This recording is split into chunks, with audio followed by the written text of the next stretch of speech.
What's going on, everybody? Welcome to another brand new installment of Renegades Reviews, exclusively here, as always, on the Casa D18 Studios channel. I, of course, am your host, the Renegade J.J. Williams, and today I'm going to be discussing from 2008, The Wrestler, starring Mickey Rourke, Marisa Tomei, and Evan Rachel Wood, and featuring appearances from a slew of wrestlers, including, but not limited to, Ernest the Cat Miller, Robbie E, Necro Butcher, the Blue Meanie, Ron Killings, Jay Lethal, and Nigel McGuinness. Today's episode is also going to be rebroadcast, replayed on the Jeff Meacham Network. Thank you very much, Jeff, for allowing us to come in every other week as we do in the non-Dads on Wrestling weeks. Welcome, everybody. Thank you once again for joining me here on another brand new installment of Renegades Reviews. I appreciate you guys tuning in each and every day, those of you, my loyal viewers. It just makes me feel good to know that I have even a small following of people that are always tuning in to see my latest review. Now, prior to WWE pushing WrestleMania back a couple weeks, this was originally supposed to be WrestleMania Weekend. You were going to get The Wrestler on Friday, tomorrow's feature, Ready to Rumble, on Saturday, and then it was going to be WrestleMania. So I was trying to save the two biggest movies with the most wrestlers for WrestleMania Weekend. Unfortunately, WWE kind of screwed that up for me, pushing it back a couple of weeks. But alas, my lineup has not changed. So let's get right down into it, shall we? Our film begins with a montage of posters and media clippings, kind of documenting the rise to fame of Randy the Ram Robinson during the early to mid 80s. Now it's 2008, and he's past his prime. Randy wrestles for various independent wrestling promotions in and around New Jersey on the weekends. And during the day, in the real world, Robin Ramzinski works at a supermarket, where his manager, Wayne, mocks his wrestling background and just constantly demeans him. Randy is also a regular at the local strip club, where over time he's befriended a girl named Cassidy, who's a stripper, and very much like Randy, she's too old to keep doing her job. You know, you figure the exotic dancer industry is primarily dominated by girls in their late teens, barely legal, 18, 19 years old, to their late 20s, 28, 29, maybe even 30. Cassidy, Marisa Tomei's character, is easily in her late 30s to early 40s. So she's way past her prime in the industry she's in as well.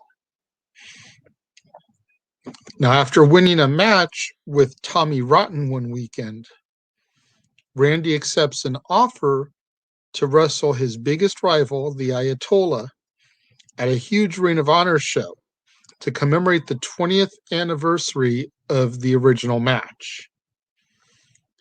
Knowing that this rematch could relaunch him back to stardom, Randy begins to intensify his training.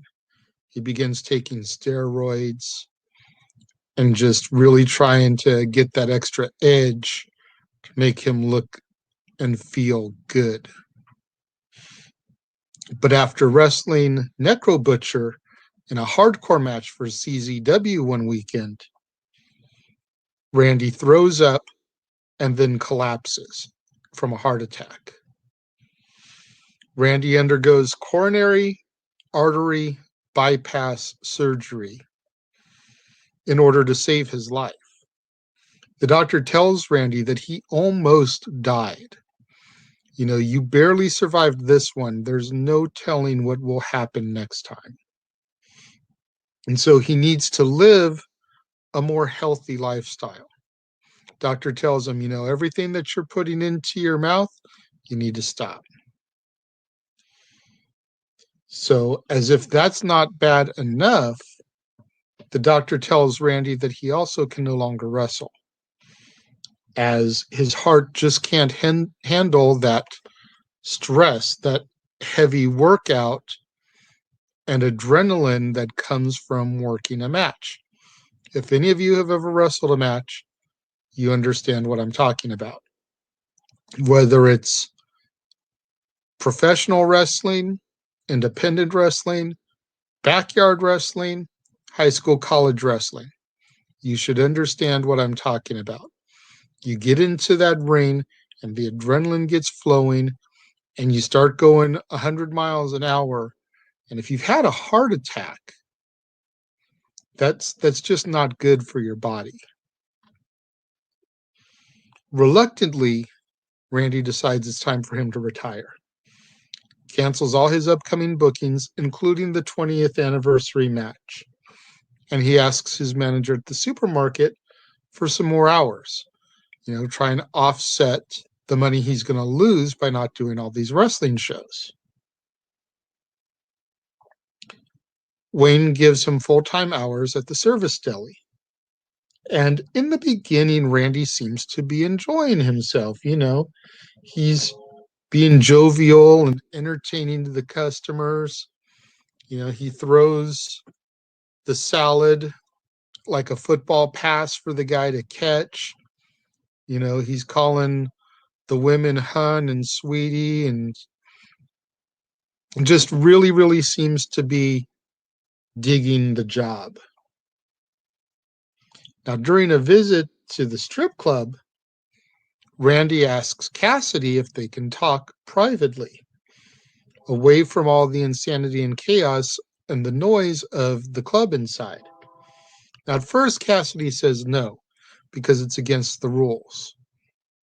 But she's known Randy long enough. The people that own the club, the managers, the bouncers, they know Randy well enough because he's a regular. So when he tells her that he's had a heart attack, she agrees to meet him in the parking lot in his van. And during their conversation, Cassidy suggests that he sees his daughter. At least let her know what happened. So Randy had basically abandoned his daughter, Stephanie, when she was a child due to his schedule and all the chaos that comes with being a professional wrestler. You listen to any of the old timers talk about being on the road 300 plus days a year. He basically had no time for his little girl. During his first encounter with her, She rebuffs him. Is very angry and hostile towards him and everything he says. She feels like he wants her to take care of him after telling her about the heart attack. And he's like, look, that's not what I'm here for. I understand you're upset. I just thought you needed to know. When Randy goes back to Cassidy, tell her how it went, she suggests maybe getting her a gift. And she suggests a secondhand store that she knows of. Randy asks her to come with him to the store to help him shop, and she hesitates a little bit, but agrees. When they meet at the store, Randy asks her, what should I call you? Should I call you Cassidy? Should I call you by your real name? And she tells him to call her Pam, her real name. Since they're out in the real world, away from the club, we can leave the club gimmick behind. Just call me Pam. Randy ends up finding a neon green jacket. Like, this is a tacky jacket. But he likes it because it's got an S on it. And he's like, it's perfect. S for Stephanie. And Pam's like, go with your gut, but, why don't you check this out? And she finds a pea coat. Now, it's New Jersey, and it's winter time. Like, there is snow on the ground. Pea coat just makes more sense. He ends up making his purchase, and afterwards, he asks Pam to go and have a beer with him. But she tells him that, she has to go home because she has a son. He asks her again, come on, just one beer. And she was like, okay. They go and they have a beer together. And while they're having their beer, Round and Round by Rat comes on the jukebox. And they begin bonding over 80s rock and how great bands like Motley Crue, Def Leppard, Guns N' Roses all were, and how much fun 80s rock and roll was. And then Randy makes a comment about how Kurt Cobain came along and just killed music. To each their own, some people love Nirvana and the change that they ushered in. Some people say that rock and roll was more fun before the alternative craze took over. What do you guys think? Do you agree with Randy? Leave your thoughts in the comment box. Let me know. Well, as they're bonding over everything, Randy is dancing for Pam, instead of her usually dancing for him. Afterwards, he goes to kiss her. And you watch the scene. At first, she's hesitant, but then she grabs him and they start really making out for a second. And then she pushes him off. And she has a rule about dating her customers. So this is a big no-no for her in her personal book. Even though there's a connection and you can sense the chemistry between the two of them, this is a no-no for her. She doesn't want to break her rules. So Randy goes to see Stephanie again, gives her the gift. First, he gives her the green jacket with the S, the tacky gift. And you can just see it on her face, like she's appreciative of the gift. She doesn't want to be a complete, be about it to her dad. But she looks at it and she even is like chuckling, like, okay, like for real? He's like, I'm just messing with you. That's not your gift. Hold on. He goes back to his van and he grabs the other gift, which she opens, and it's the pea coat.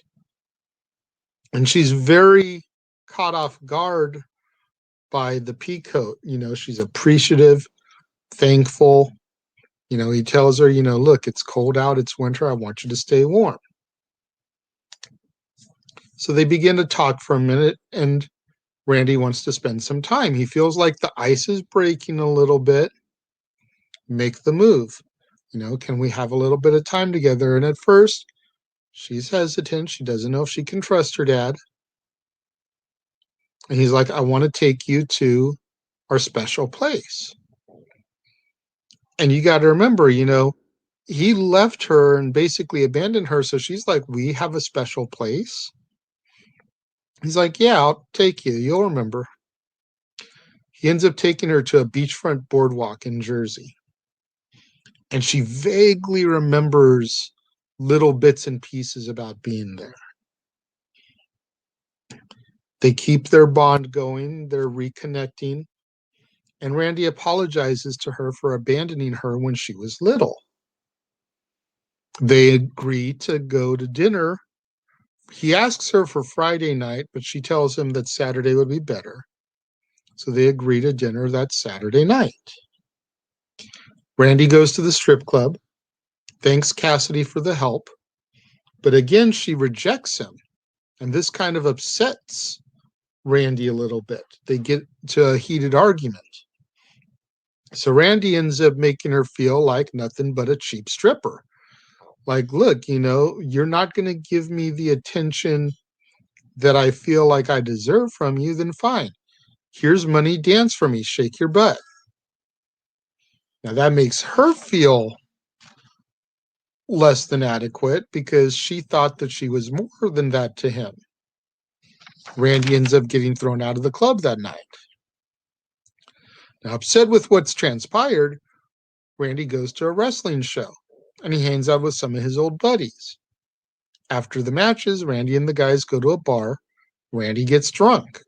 He ends up meeting a female fan who gives him some cocaine. And then the two have sex in the ladies' room. Randy wakes up the next day in the girl's bed. And he's exhausted by the night's festivities. So when he gets to his place, he crashes and just sleeps all day. When he wakes up, he realizes that he missed dinner with Stephanie. He goes to try to apologize to her, but she tells him that she never wants to see him again. Never. Stay out of my life.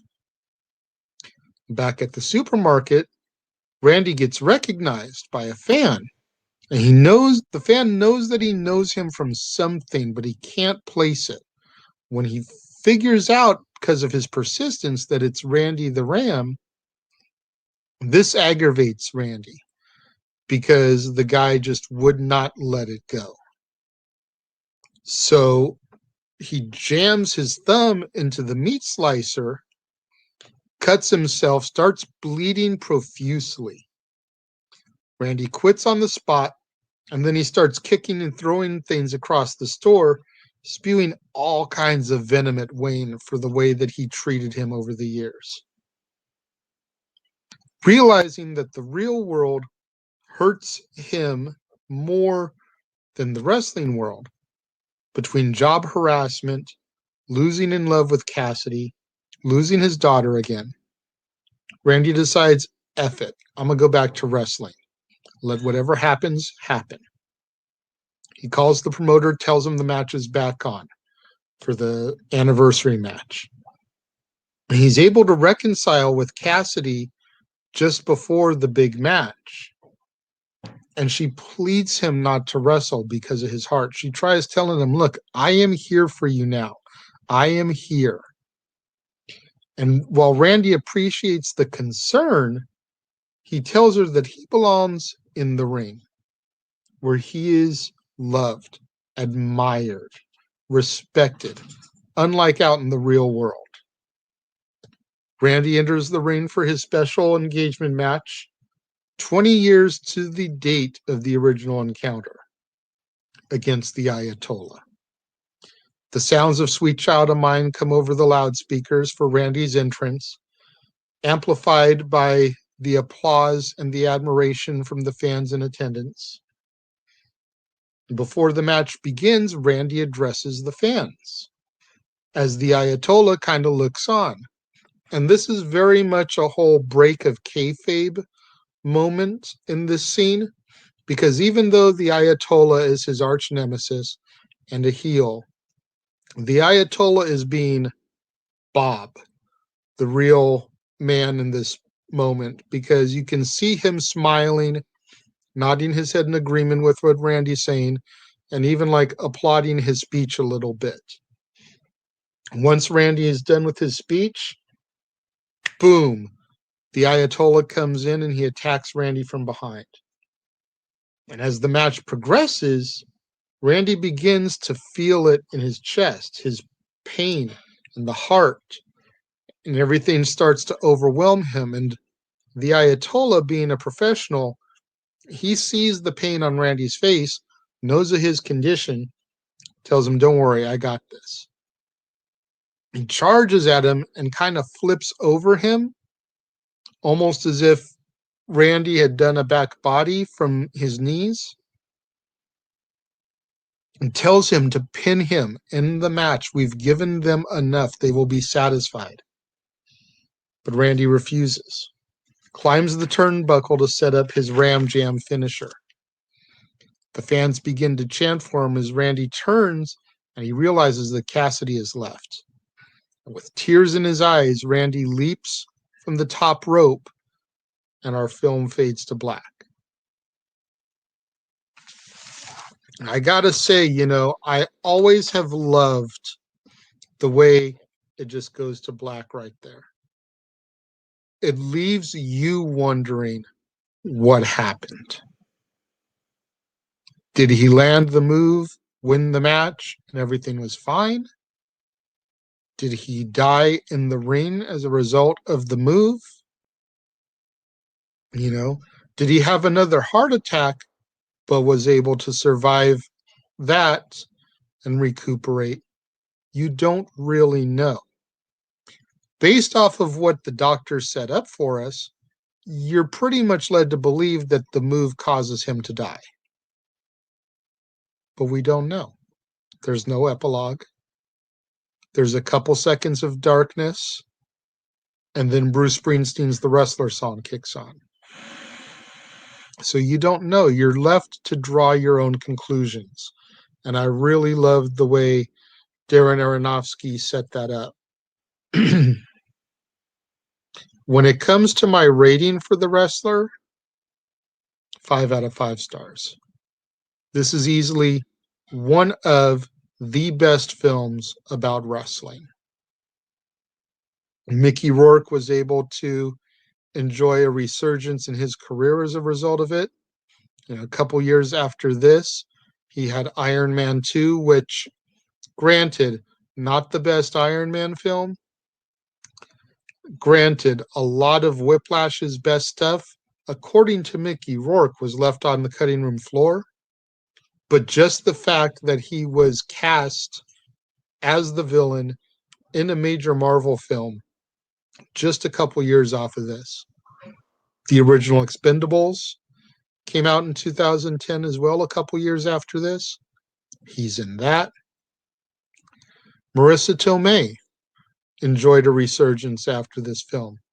Again, Marvel. She is Aunt May to Tom Holland's Peter Parker. You can't get much bigger than that. 5 out of 5 stars. What do you guys think of The Wrestler? Let me know. Leave your thoughts in the comment box below as always.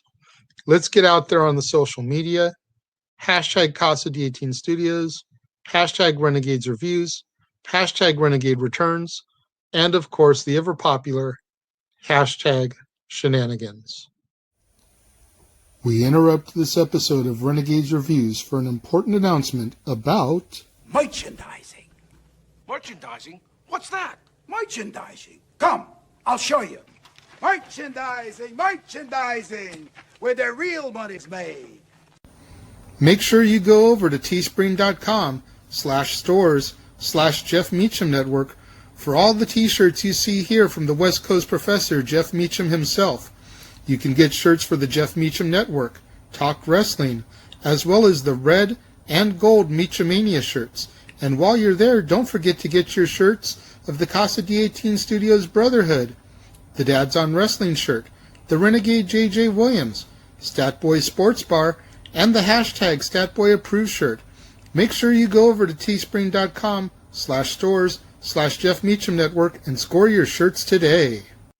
Don't forget to do what that commercial just told you. Go out there to teespring.com/stores/Jeff Meacham Network.